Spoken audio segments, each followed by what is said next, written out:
That is so Franco. Because we watched Season 7, Episode 4, The Wink.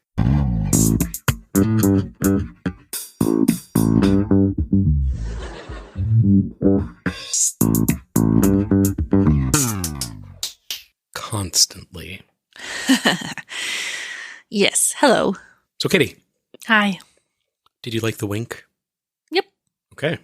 Well, 2 reasons. I laughed a bunch and I hardly wrote anything. You did laugh a lot. Yeah. As soon as the episode that I heard the next episode was called The Wink, we started saying, men should wink constantly, which is a quote from my friend. I don't know if she wants me to say her To which I asked constantly, and then machine gun open and shut my eye, causing great laughter. She meant like I'm very funny. men should, pepper a wink into their mannerisms. Yeah, but I made it funny. Yeah, we did. And we say that was 15 years ago, maybe? About that. And we still reference it today. Constantly. Constantly. So I'm a little surprised that you said you liked this episode, because this episode was written by Tom Gamble and Max Prost. I saw that at the beginning. It was directed by Andy Ackerman, and it aired on October 12th, 1995. Vulture.com, not a big fan of this episode, ranking it as the 131st best episode. Screen Crush, liking it a little bit more, ranking it at 51. Mm-hmm. IMDb gave it an 8.6 out of 10, ranking it as the 42nd best episode and the 7th best episode in season 7. People's Champion. Did you like it? I did. I do.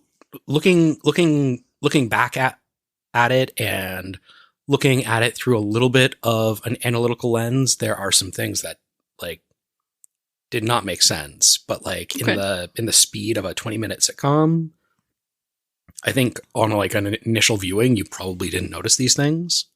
Like what? This episode takes place over literally 2 days. Uh-huh. So in that first day, George is at Monk's with Jerry. He goes into work, goes back to Jerry's apartment with the envelope. Mm-hmm. Kramer takes the envelope, sells it, finds out that a little kid has it. There was so much that happened. Did he visit the little kid on the second day and then all that stuff happened on the second day? All that. Kramer goes and visits him on the first day. Oh my God. The dad, the card has already been mounted and sold. Yeah. Kramer knows this somehow. Well, the sports memorabilia guy knows his business. Stubbs has got a mat cutter back there. And at first I was like, okay, no, this can't all be one day. But then they were all wearing the same clothes. Yeah. How come Elaine isn't at her job? Wait a minute. How many meals did Jerry have with Holly? 2. No, they went to the restaurant where he had salad. He and Elaine went to her house for mutton, and then she came over and made pork chops. Sorry, I thought you meant in that one day. So, was it 3 days? No, it was that he had lunch with Holly. Oh, it was lunch, sorry. And then dinner with Holly. Why does he like Holly? She seems pretty uptight. Also not his type. What's his type? I don't know, somebody who doesn't have a frequent buyer card at a steakhouse. So who are the guest stars? So we had a couple of returning people. We had Tom Wright playing the role of Mr. Morgan. We had Richard Hurd playing the role of Mr. Wilhelm. But a couple of new people. Stacey Travis played the role of Holly. She was in Ghost World, Easy A, and Mystery Men. Brian McNamara played James. He was in Army Wives, Arachnophobia, and Pigsty. So whenever I'm trying to pick out what to say a person did, I usually try to pick out something they were in the most of, most episodes, or a famous movie. And I'm always surprised to find things that it's there was 100 episodes of this TV show that I've never heard of. Yeah. There was 117 episodes of a TV show called Army Wives. Well, what is this? Thomas Dekker played Bobby. He was in Terminator, the Sarah Connor Chronicles.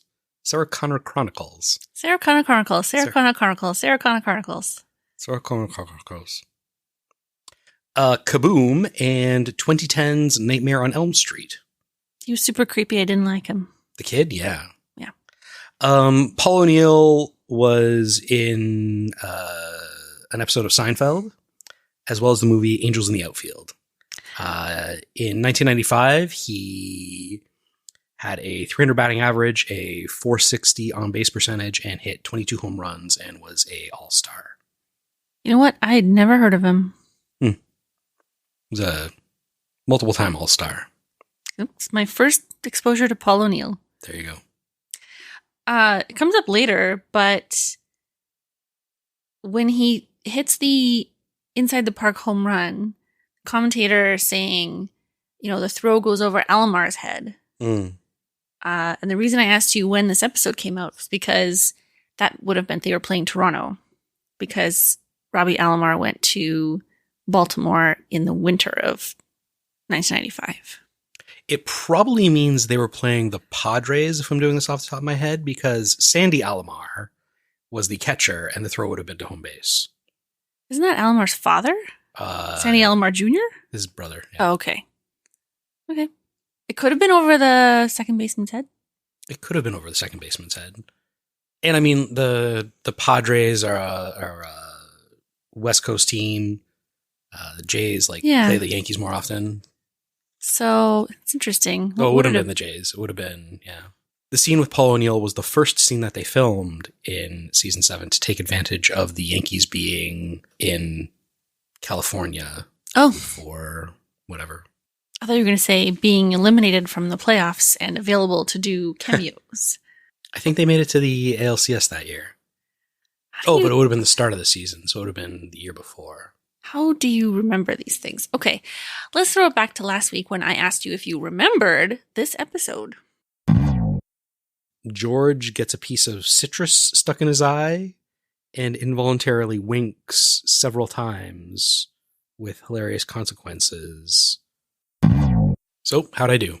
Yeah, you nailed it. Yeah. A grapefruit causes problems for George. Jerry hides his disdain for meat. Elaine dates a wake-up service caller. Kramer needs a favor from Paul O'Neill. I have a few questions about this. Is a wake-up service a real thing? Oh, I'm sure, yeah. Like, not in a hotel? I mean, I think typically you think of it in a hotel. Yeah. But I think there is I feel like there was a brief period. I don't know, like. Nobody has alarm clocks? How much more, is it a money-saving thing? How could it be? You buy a $10 alarm clock once, or you have someone phone you every day for the rest of your life? Maybe because of the snooze button, you can't snooze a phone. Well, you can say okay, thank you, and then you hang up the phone and go right back to sleep. There's no fallback. He doesn't call you again to make sure you're awake. You leave the phone on the other side of the room, and then you have to get out of bed to get it. And then you're like, well, I'm out of bed. Get one of those alarms that shakes your bed and makes a terrible sound, and you have to shut off a button not across the room. Have you ever heard of this? Yep, sure. Yeah. I think it was on ThinkGeek. You could get this guaranteed to get you out of bed alarm that you put under your mattress or under yourself, and it would violently shake you awake. For a while, I had an app on my phone that was, you had to answer a math question to shut off the alarm. Yeah. Somewhat related. There was also an extension in Gmail that you could set certain times that it would do the same thing for you. So you wouldn't drunk email people past. I remember this. Yeah. What? I must have had it enabled. Were people drunk emailing people? Was that a thing? How did we get drunk together? Dial, I get. That was happening. Drunk texting. Drunk email? I'm sure people drunk email to this day. They drank email? So we have a stand-up at the beginning. Mm-hmm. Jerry talks about how waking up in the morning is like being born. Can't see, can't walk, can't talk. This morning, our daughter did ask me why I was walking funny. I was hobbling down the stairs one at a time. You asked me if I was okay when I got out of bed because I was. Yeah. And then Jerry says the snooze button is for losers. I don't agree. As someone who hits it 4 times every morning, I don't agree.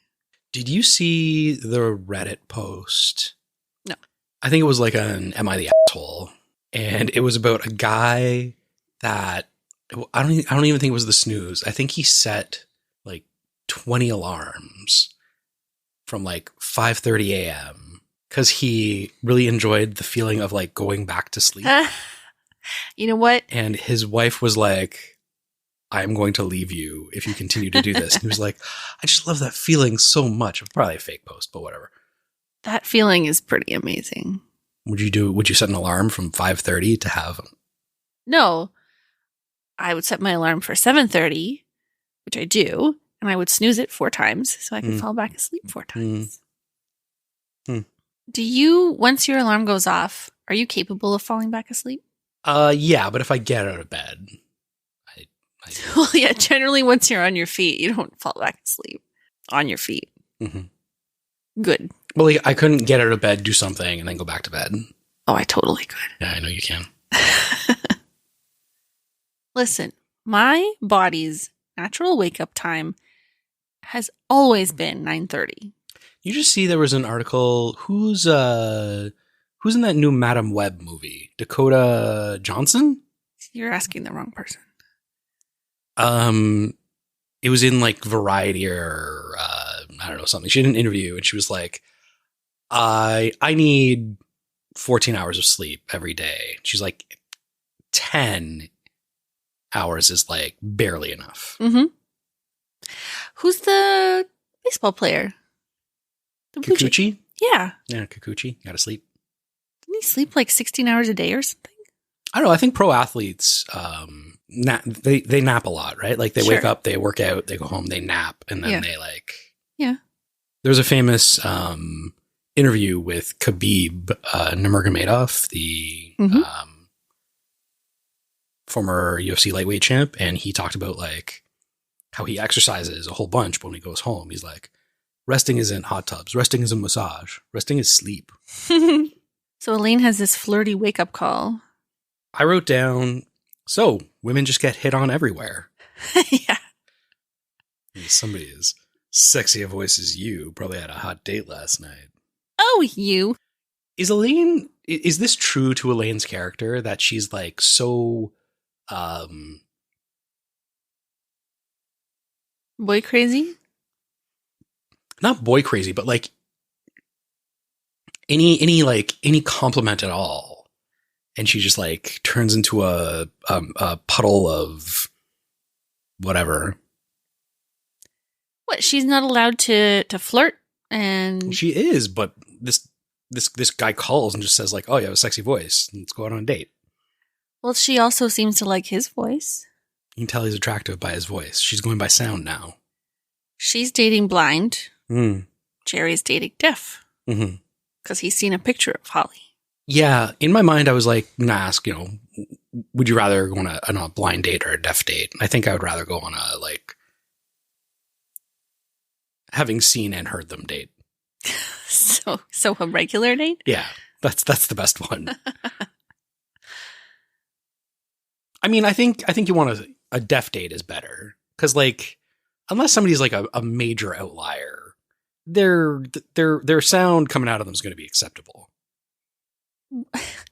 Their sound might be acceptable, but maybe the words that they're saying aren't acceptable. Oh, I mean, in today's day and age, you're vetting people on the apps. You got to chat. Yeah, but if you go back to the 90s. Well, go back to the 2000s when you were dating. If someone, I was not dating then. Yes, you were. I'm joking. It was a joke about how I didn't date. Okay. You made me question like my own history. It wasn't about time.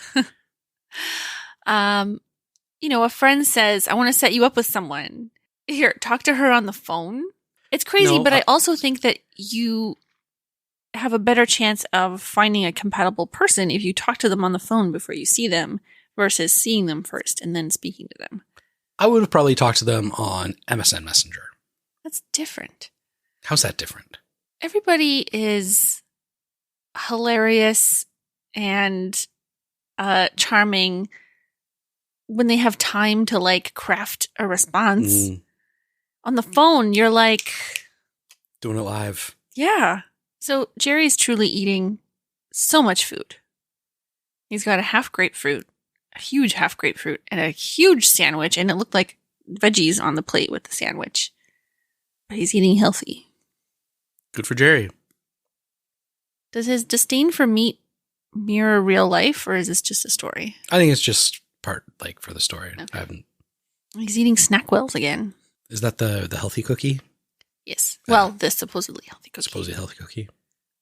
So what percentage of people do you think are attractive? I would agree with Elaine. Like, I would say more than 25% of people are attractive. What do you think? Yeah, probably like 4 to 6%. I do think that this is like this is stereotypical women versus men, how they think about like the opposite sex. Sure. And women can be like, he's attractive, and it's not like physical attraction, it's like his personality and his charisma and all of that. Like the woman George dated who didn't care about looks. Yeah. And Jerry is when somebody like, is she attractive? It's all like, and also it's all face. Not only body. is she attractive, is she knockout attractive? Mm-hmm. Like men think they deserve supermodels only. Mm-hmm. Yep. Yeah. I don't know if you ever see those like Tinder bios of like guys that are like. I'm not often you're not through Tinder bios. You're not looking at men's Tinder bios. It's whether it's a joke or not. They're like, I don't know, hideous. Yeah, I mean they're not the most attractive men, but they're like, I don't know. If you're not 10s only. Yeah, exactly, right. Do you remember interoffice envelopes? Oh yeah, I still used them up till our work moved, and then they just decided no one would get any mail anymore. I still used them. So like antiquated, that like the 2 red paper dots and you tie a string around there. It's quaint, but you get to see where did this envelope come from? Who's had something in here? Ooh, the DG had this first. I would get like journal articles through interoffice mail from the library. Wow. And then I would also send my friends stupid things in the mail and waste people's time. So your government dollars at work, folks. Yep. It's a full bird stuffed with ham, topped with gorgonzola. Before that, Kramer comes into Jerry's apartment. Jerry says, "Hello, Jughead." Says Archie, Veronica, Mr. Weatherby. You laughed very hard at that. Yes, I did. George is wearing he has this what is that, like a tweed houndstooth jacket with a dark shirt and tie. Like it was weird. I think he's intentionally styled like Mr. Weatherby with like a knit vest. Okay. Is he wearing a bow tie? No. No, I don't think so. So Elaine and Holly are salty with each other about Grandma Mima. Mm-hmm.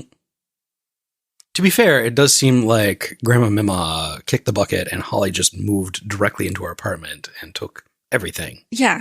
We used to come here for a matinee. Grandma Mima brought us. Grandma Mima. Grandma Mima. Elaine must have mentioned Grandma Mima. No, I'd remember Mima. So Jerry orders a salad. Yep. What do you think about this? Oh my God, I almost said in 2015. It's 2024. In 2024, a man eating a salad is not news. Thankfully, people can eat what they want. This is true. I'm going to say, he can eat what he wants. He is at a steakhouse. It's a little bit weird. However, I think the weirder thing is eating a medium rare porterhouse with a loaded baked potato for lunch on seemingly a weekday. Yeah. Is insane.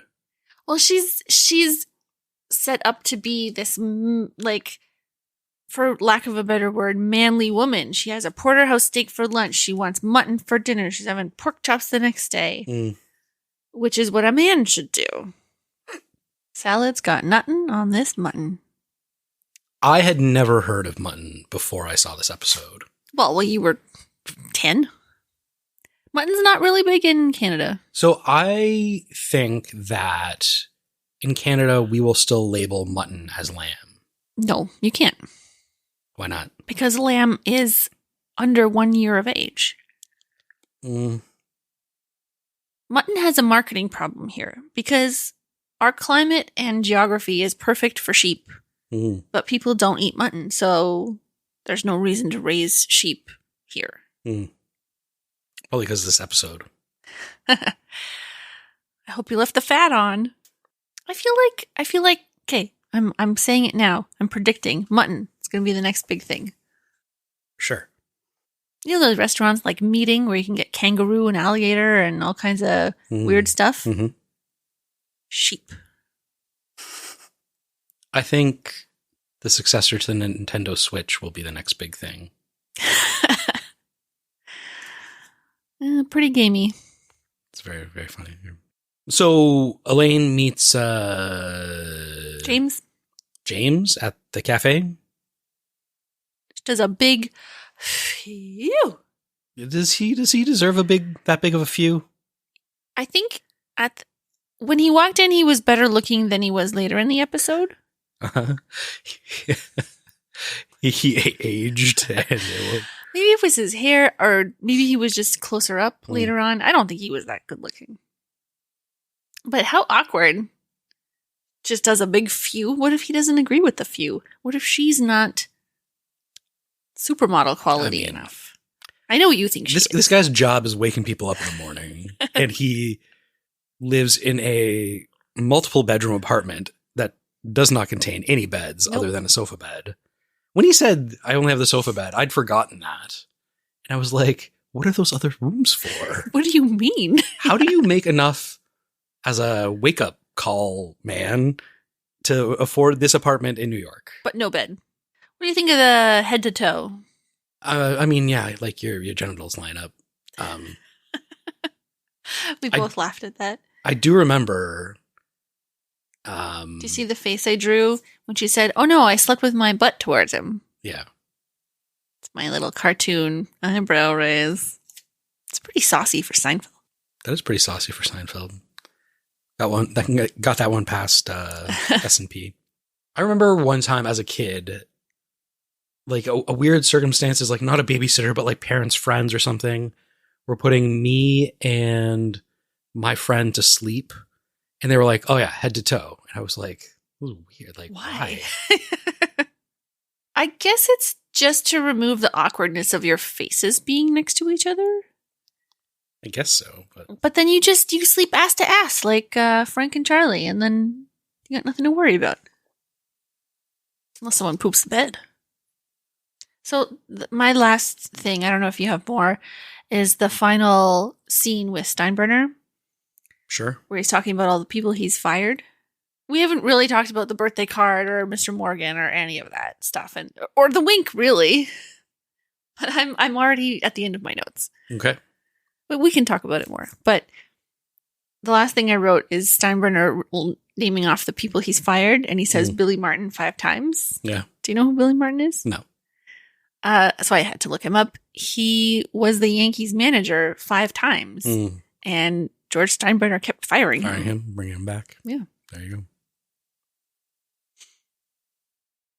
What else you got?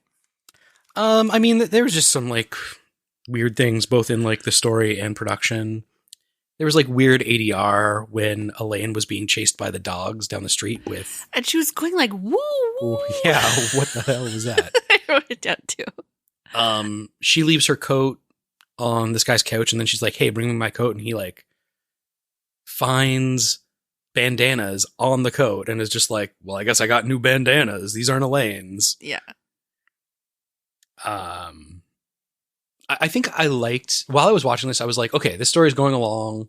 There's lots of like intersection. Things are funny and it's like good, like, but then maybe like 3/4 of the way through, I was just like, this is too much ice cream. Like, it was all too much. I can't remember if it was Vulture or Screen Crush, but they said that Kramer trying to rip the birthday card out of the sick child's hands in the hospital is the most despicable act that he does in the entire series. Yeah, but the kid sucks, so take the card.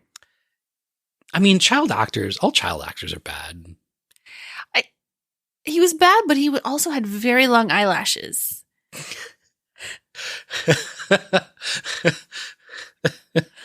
Like a creepy doll. He played this very like Children of the Corn. Yeah. Just one more home run for me today, Mr. O'Neill. And then I can have some juice after Mr. O'Neill hits my first home run. And then I'll get up and walk again. Yeah.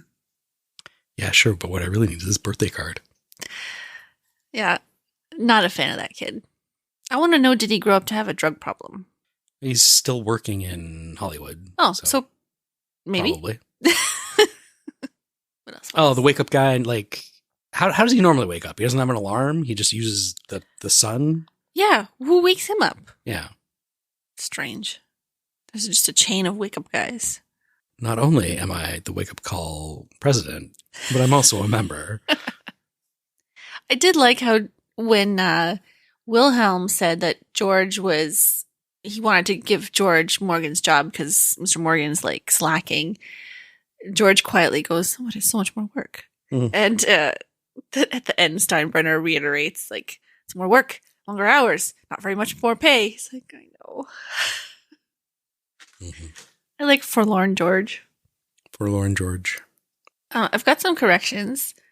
With Twisted Sister, you said the video was called Come Out and Play. You were wrong. The song is We're Not Gonna Take It. The video is called We're Not Gonna Take It.